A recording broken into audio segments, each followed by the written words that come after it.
We want justice. We want justice. No safety, no duty. No safety, no duty. কলকাতায় একজন চিকিৎসককে তার কর্মস্থলে ধর্ষণ এবং খুনের ঘটনা নিয়ে পশ্চিমবঙ্গে তো বটেই, দিল্লি, মুম্বাই, পাটনা সহ বহু শহরেই ডাক্তাররা বিক্ষোভ আর কর্মবিরতি পালন করছেন। উত্তর কলকাতার আরজিকর মেডিকেল কলেজ ও হাসপাতালের এই জুনিয়র ডাক্তাররা তাদের সহপাঠী ও সহকর্মী এক তরুণী চিকিৎসকের ধর্ষণ ও খুনের বিচার চাইছেন। হাসপাতালে কর্তব্যরত অবস্থায় বৃহস্পতিবার ভোররাতে ধর্ষণ করে খুন করা হয় ওই জুনিয়র ডাক্তারকে। তবে তার দেহ আবিষ্কৃত হয় পরের দিন বেলায়। সমাজ ফেল করেছে আজকে। যদি বলেন এইভাবে একটা নৃশংসভাবে হত্যা অন ডিউটি, সব থেকে বড় কথা অন ডিউটি, এই থার্ড ফ্লোরে, এই বিল্ডিং এর থার্ড ফ্লোর, এমার্জেন্সি বিল্ডিং। এটা কোনো গ্রামের মধ্যে নয়, এটা মাঠের মাঝখানে এই হসপিটালটা বানানো নেই যে ওখানে কোনো পরিষেবা নেই বা পুলিশ নেই।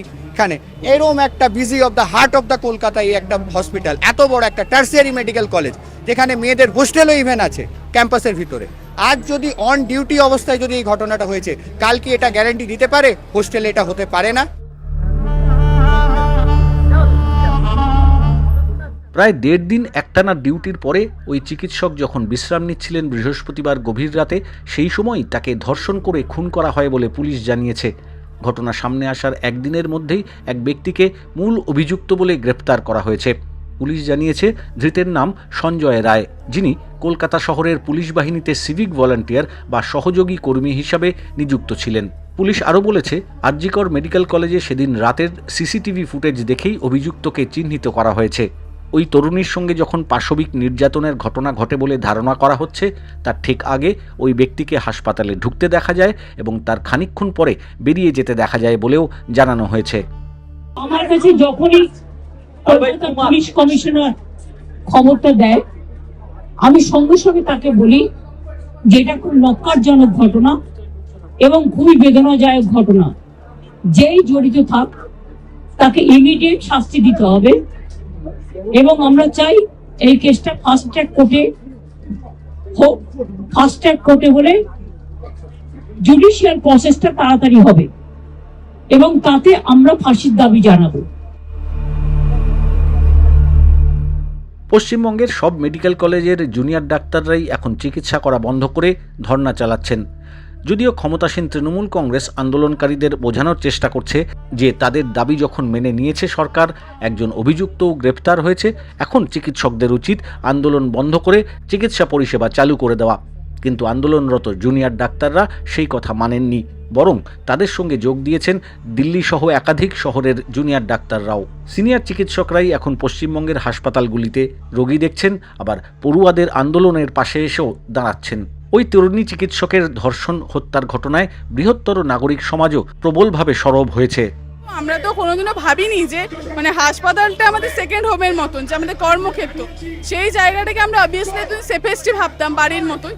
তো সেই জায়গায় এরকম একটা ঘটনা ঘটবে ভাবি না, কিন্তু হ্যাঁ, নিরাপত্তার অভাব তো ছিল, আগেও ছিল এবং এখনো আমরা নিরাপত্তাহীনতা বোধ করছি। কারণ এইরকম যদি একজন পিজিটি ডক্টর, অন ডিউটি ডক্টরের সাথে হয়, আমরা তো আরো বেশি ভালনারেবল।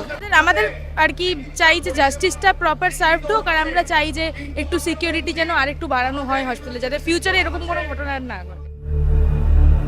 কলকাতা শহরের এই আরজিকর মেডিকেল কলেজ হাসপাতালে কদিন আগে যে নৃশংস ঘটনা ঘটে গেছে, একজন অন ডিউটি তরুণী চিকিৎসককে ধর্ষণ করে খুন করা হয়েছে, তার বিরুদ্ধে এখানকার ছাত্রছাত্রী এবং জুনিয়র ডাক্তাররা এবং সিনিয়র ডাক্তাররাও আন্দোলনে নেমেছিলেন।